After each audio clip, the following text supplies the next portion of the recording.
Alright, this video is for the solution to the exam 2 review problems, problem number 3. Okay, in problem number 3, we're looking at a characteristic equation. Alright, so the characteristic equation is given in the equation below. It's a polynomial in S. And we want to look at the parameter k and see what range of k gives us a BIBO stable system. So what we know is BIBO stable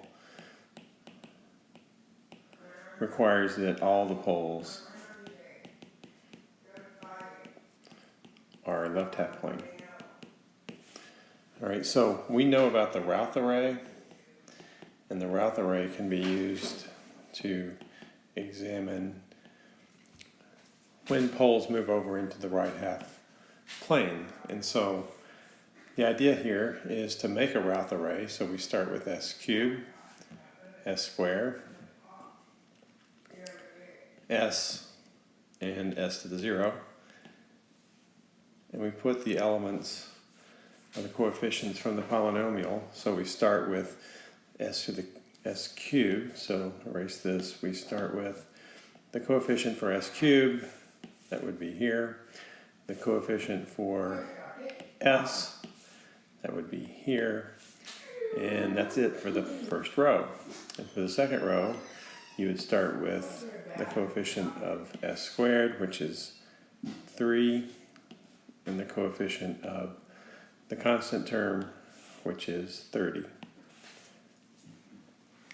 From there, you calculate the Routh array.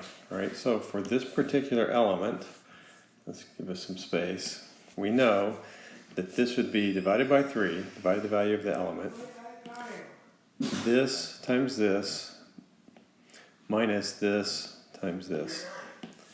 Okay, so 3 times k minus 30. Alright, so that's what goes in this position. Okay, and then what goes in this position is this number times that, which is 0, minus this number times that. All those are 0, so we know this element is 0. Okay? And then we can calculate the Routh array for this element based on this is the starting point. Okay, so we know that would be, let's clean these up.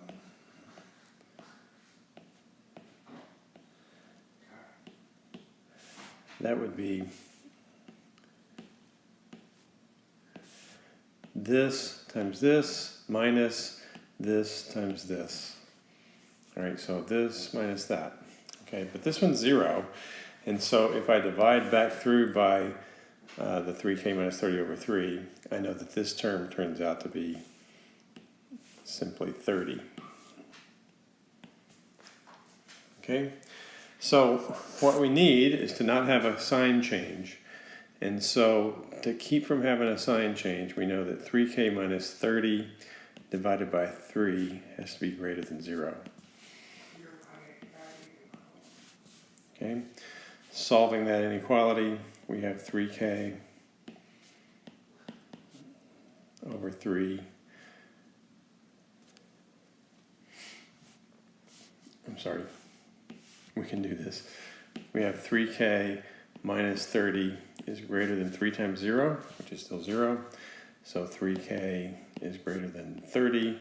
So k has to be bigger than 10 for this system.